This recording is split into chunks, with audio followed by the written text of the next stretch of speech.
بسم الله الرحمن الرحيم لا حول ولا قوة إلا بالله العلي العظيم الحمد لله رب العالمين وصلى الله على سيدنا محمد وآله الطيبين الطاهرين.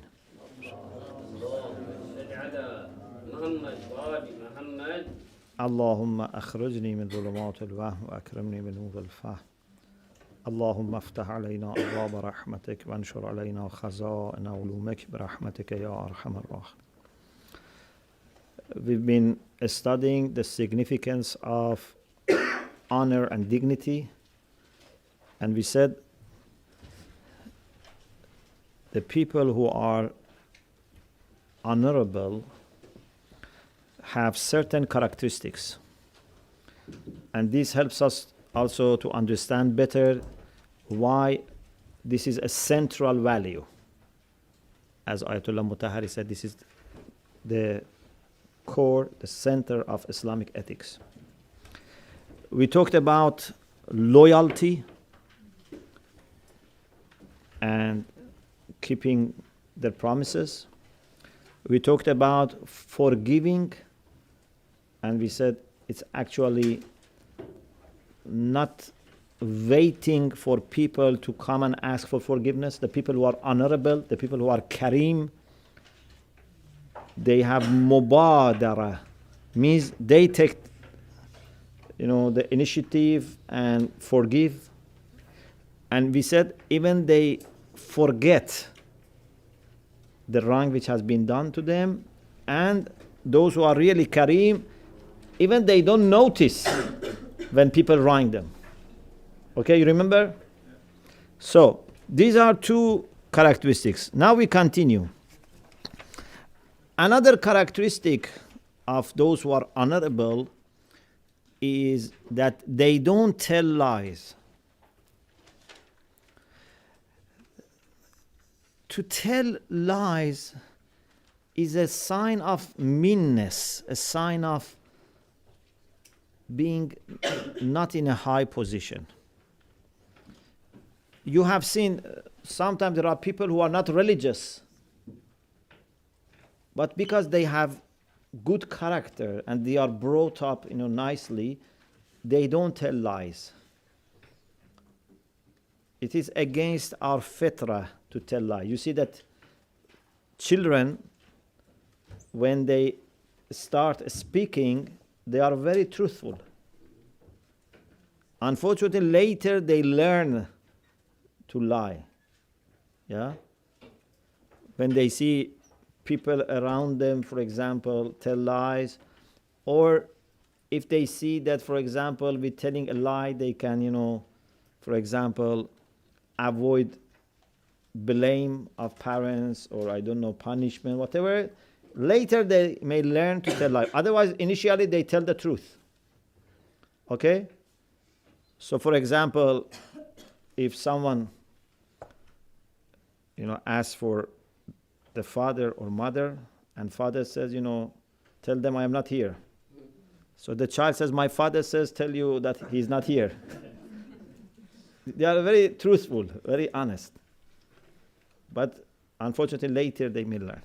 So those who are kareem, those who are honorable, they don't tell lies. They understand the ugliness of telling a lie. And if someone tells lies, then he should be warned. He should realize that there is a problem here. It's not just that you are telling lie, which is a major sin. There is a sign of you being in a very bad situation that you can tell lie. Whenever you commit a sin, you can look at it at two different levels. Okay? One level is, I have committed a sin. Na'udhu billah. But you can look at it from a higher level and say, why I am making a sin. Okay? So if someone has done kidh or ghaiba, okay? So definitely he should feel sorry that he has committed a sin, but he should feel more sorry Why I commit sin without feeling in myself that I should not have done this? Or why there is attraction in me towards sin? Okay? If a person, for example, with very dirty hands eats food. Imagine a person, his hands are very dirty and he eats food. He should be sorry for two things. One is that why he is eating his food with dirty hand, he may be poisoned. But he should feel more sorry why I am such a person that with such dirty hands I can eat. You understand? This side of sins is even more alarming and more worrying. So from today, if God forbids, if anyone tells a lie, should be much more worried, because this shows that we don't have honor. We don't have honorable character that we can tell lie. That is on top of committing a great sin. Amir al-Mu'mineen alayhi salam said,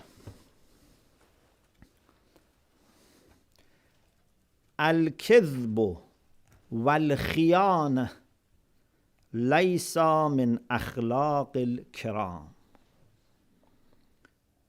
To tell lie and to betray are not some of the characteristics of honorable people. Those who are honorable, they don't tell lies and they don't betray. They are trustworthy, they are honest. If there is a Kareem person, you can be sure that he would not betray you with respect to money, reputation, family, anything which is important for you, which is valuable for you. Kareem is not going to touch it. He's not going to harm you. And telling lies. In another hadith, which is from Imam Hussein alayhi salam, he says, As-sidqu izzun wal-kidhbu ajzun. Truthfulness is honor. And lie or lying, telling lie, is ajz, means incompetence. Yeah, a sign of not being competent, not being powerful. Those of you who are clever, now they are seeing the connection between what?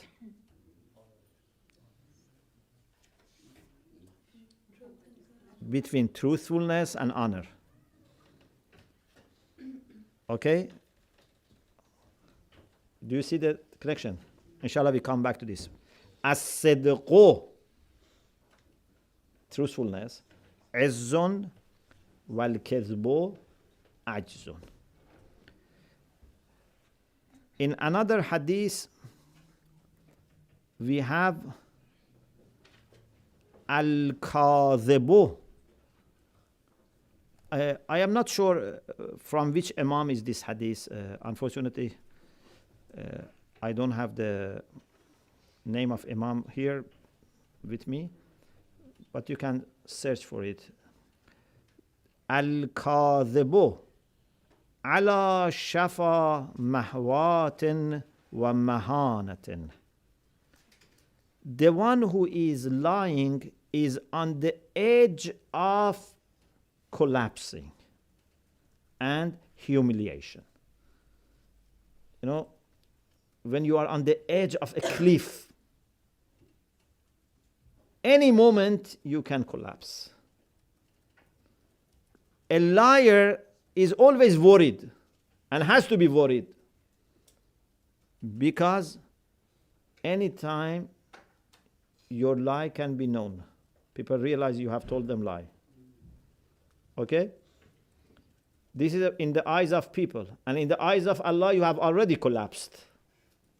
Okay? وَمَهَانَةً, you lose your honor. If people know that you have told lies, you will lose your honor. So, the one who is honorable would not tell lies and endanger his honor and dignity and respect.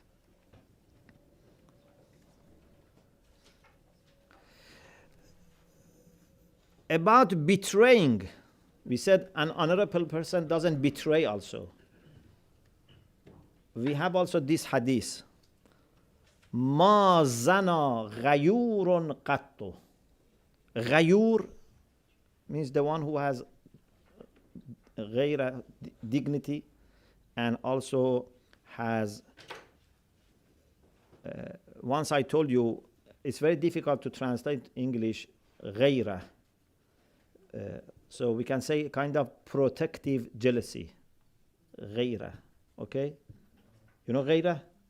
I'm sure you all have غيرة. So protective jealousy. The one who has honor and has غيرة would never commit adultery or fornication. Because you are feeling very good about yourself. You feel you are very pure, very clean, very honorable. So you don't go near things that are sign of corruption, mischief. Okay? A person who is very respectful and careful and has ghaira about his mother, sister, wife, daughters, would not do this with the wife or sister or daughter of someone else. Okay? A Kareem is the one that you can be 100% sure that would not do anything wrong.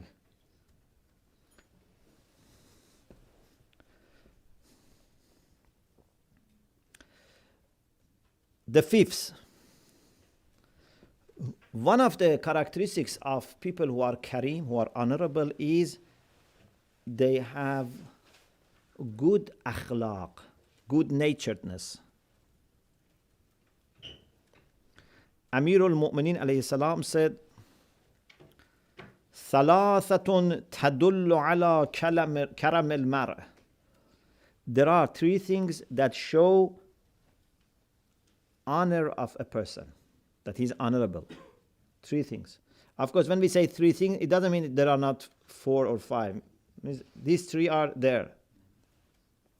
It can be more. Husnul khulq. Kareem is very easy to deal. If you want to borrow from Kareem, it's very easy.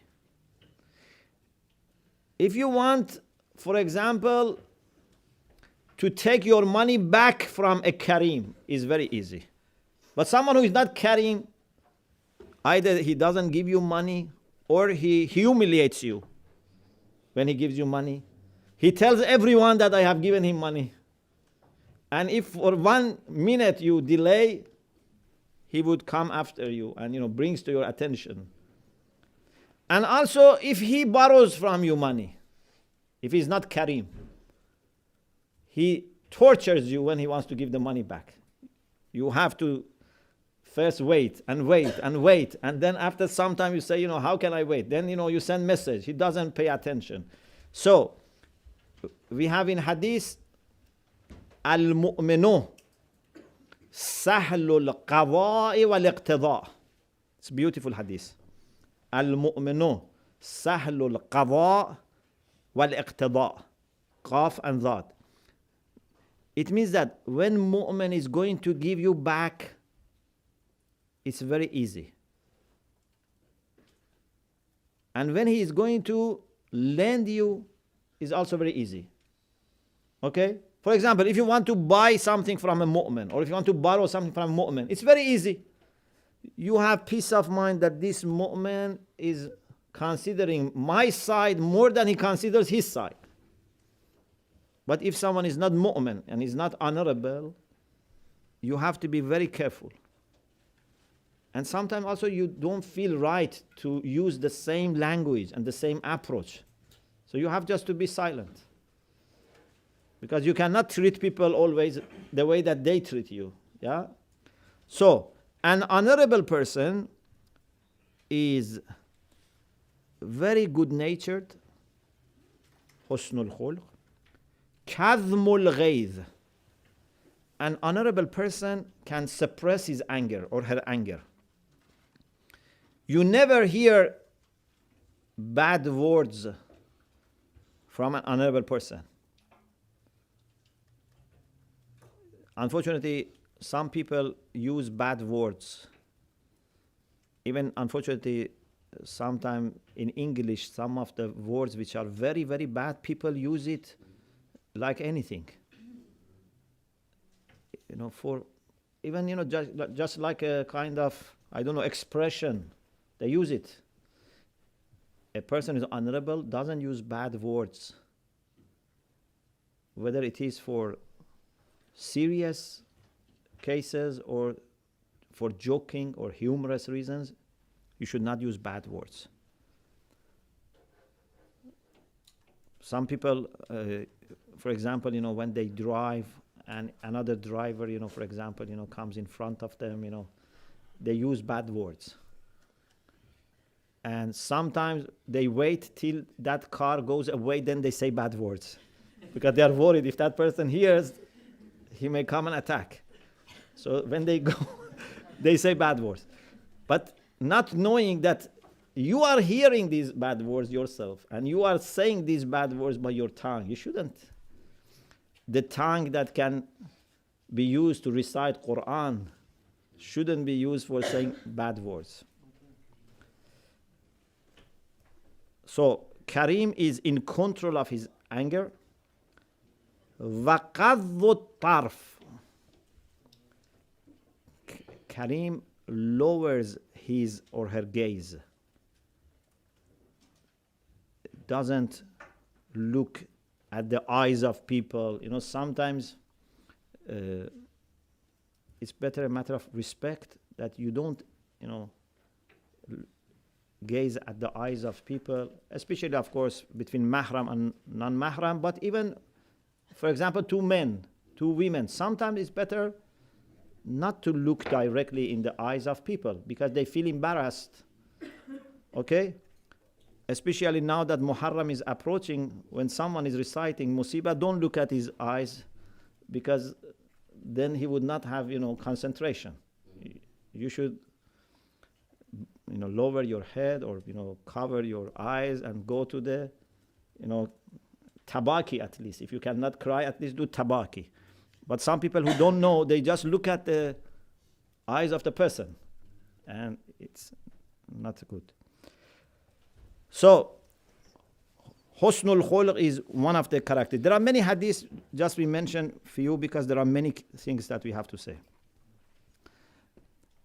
One of the beautiful aspects of Husnul Khulq, which is also related to what we said about forgiving, is this hadith.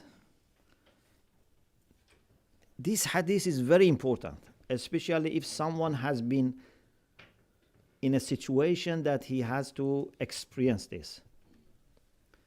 It's related to forgiving, but it's also related to what I said that, you know, not to feeling bad.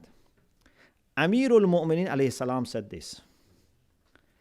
Al-Karimu yataghafal.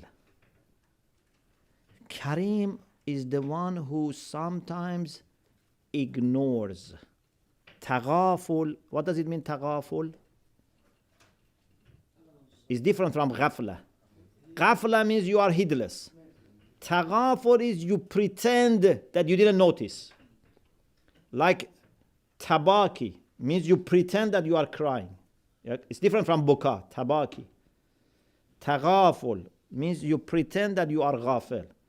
So, sometimes you have to pretend that you didn't notice. Okay? Al-Karimu yataghafal wa yankhadi'. It's very beautiful. I wish everyone knew Arabic. ينخدع.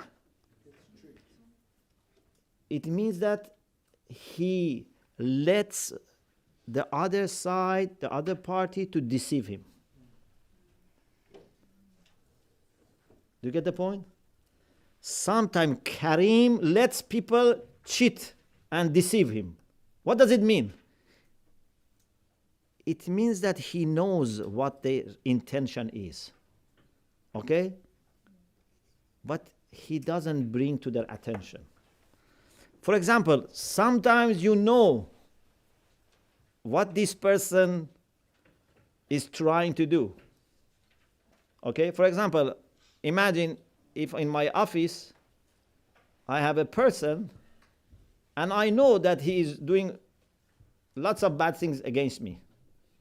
He goes and speaks about me, he is, tries to, for example, damage me. I know that. But I don't bring to his attention.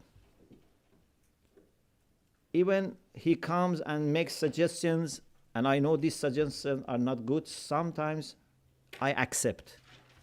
Why? Because I have a hope that he may change.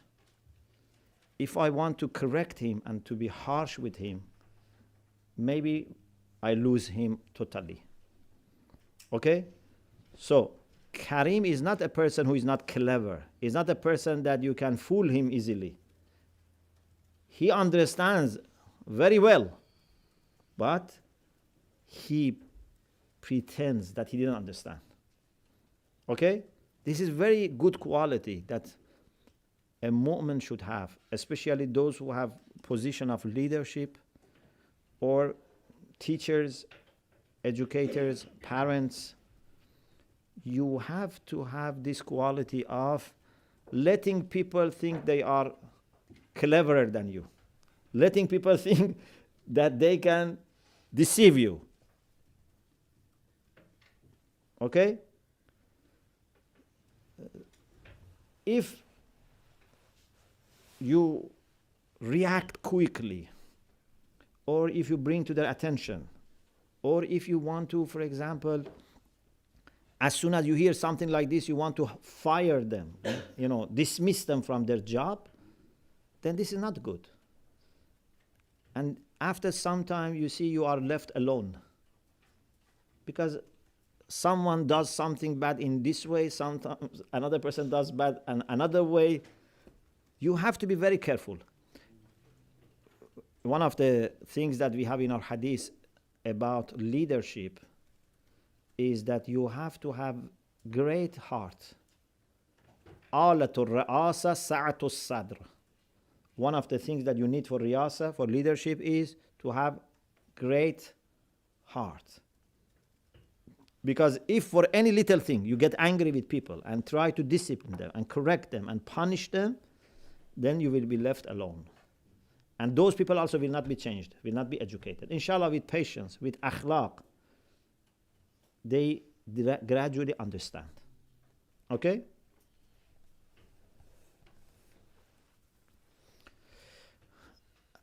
Another quality of those who are kareem is that they have inclination, internal desire towards good actions. For a kareem, you don't need to talk to him 1 hour, 2 hours to encourage him to do ihsan. Say, there are people who are in need, for example, they are poor, and you have to explain 1 hour, 2 hours so that he gives you £1. Kareem, without you speaking too much, gives you whatever he has. Even Kareem, if he doesn't have money, he borrows money and gives. Okay? There is desire in Kareem to do good things and desire to refrain from doing bad things. This internal desire is in Kareem. For example, we have this beautiful hadith, Man karumat alayhi nafsuh, hanat alayhi shahawatuh. من كرمت عليه نفسه هانت عليه شهوات. The one who has regard for himself or herself, who has honor for himself or herself, shahawat means lower desires, appetites, would become easy to avoid. For such person, it's easy. Hanat becomes very little. Okay? If you go to, for example, even I mentioned about halal. For example, you go to a, I don't know, ceremony, or you are invited as guest. Sometimes you see there are very delicious, different types of food. And you want to eat as much as you can. Try everything. Okay? But it's not good for your health, but also it's not good in front of people. Okay, you wish, electricity goes off. So, so that, okay. So you suffer. What can I do with, this opportunity which is going to be missed?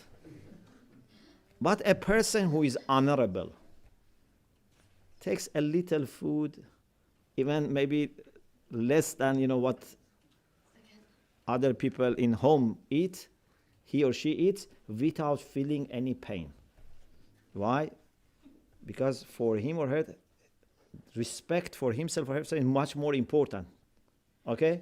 But if you don't have that respect, you suffer, and maybe in the end you cannot control yourself and you eat a lot. Okay? So this is about halal. The same is about haram. For an honorable person to refrain from haram. For example, people suggest to bribe you. If you are kareem, you would not accept. Even you don't feel pain. Those who are not kareem, either they accept, or even if they don't accept, they feel, I have missed a great opportunity. Okay? But kareem doesn't think about it. A kareem even doesn't need to say, let me think about it and give you my answer tomorrow. If someone suggests you bribery, don't say, I tell you tomorrow. Right away say no. If you say, I need to think about it, it shows that there is a problem. Man karumat alayhi nafsuh. The one for himself, his self is valuable. He has regard for himself. He has respect for himself. Shahawat, the appetite, lower desire, would be very little and insignificant for him. Amir al-Mu'minin alayhi salam said, Akram nafsaka an kull daniyya. Honor yourself, respect yourself by avoiding from any ugly action. You should have too much of respect for yourself that would not let you to do bad things. وَإِن سَاقَتْكَ إِلَى الرَّغَائِبِ. Even if that daniyya, that low action, would lead towards something that you like, you enjoy. Your respect for yourself must not let you go for that daniyya, for that ugly action. Why? We are not talking now about haram. We are not talking about sin. That's another issue. Even you don't need to reach the point of haram.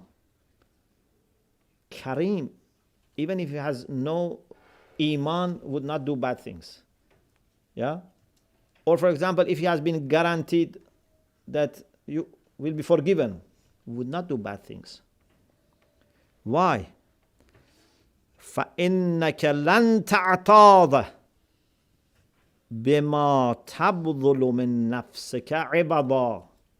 Amir al-Mu'minin says, because you are not going to be compensated for what you are losing from yourself. What you give from yourself. will not be replaced. When you lose your honor, can this honor be replaced? You say, today I lost my honor, I go to market and buy honor and replace it and repair it. Honor cannot be repaired. It's very important to remember not to take any risk about honor, because this cannot be replaced.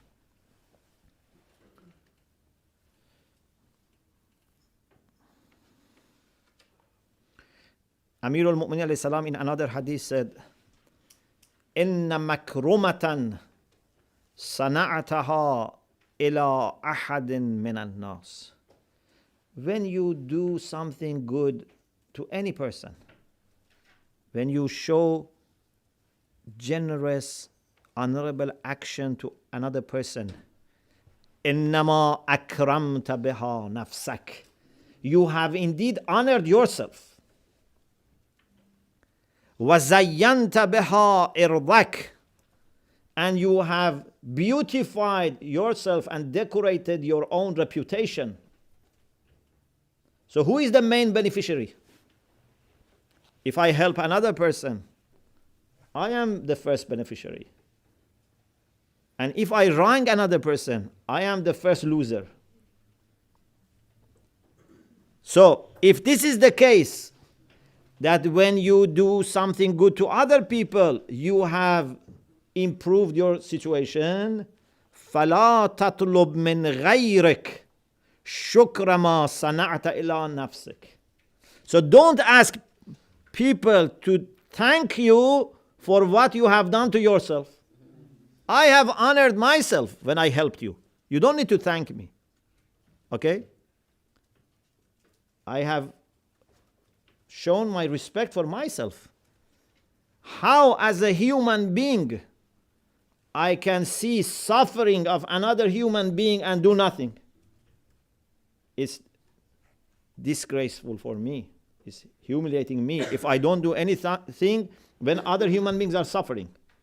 So if I have done something to you, I have to be thankful to Allah that has given me this opportunity to do something for myself, and in the second place for another person. Indeed, first I have done for myself. So Amir al-Mu'minin says, لا تطلب فلا تطلب من غيرك شكر ما صنعت إلى نفسك. Don't ask from other people to thank you for what you have done for yourself. Of course, the other people have the responsibility of thanking, but you shouldn't expect. Okay? We should not expect people to thank us, but people should thank. These two should not be mixed up. Unfortunately, in a bad society, when you do good to people, they don't thank you. And those who do good also expect to be thanked. In a good society, in good relation, those who do good, they don't expect anything. And those who receive good, they thank you so much that you feel embarrassed. This is how much you have to thank people. You have to thank them that much that they feel embarrassed. Not just, thank you. Sometimes, you struggle a lot to do something for someone. He said, thank you. Okay. For me, I don't need you telling me thank you. But this is not a sign of Kareem that, just says, a little, A Kareem, when you do good, he never forgets. When you do bad, he forgets. Okay? We stop here because the time of Salah. So our lecture today is short, but inshallah, we will have the blessing of Salat. Wa akhiru da'wana and alhamdulillah rabbil alamin.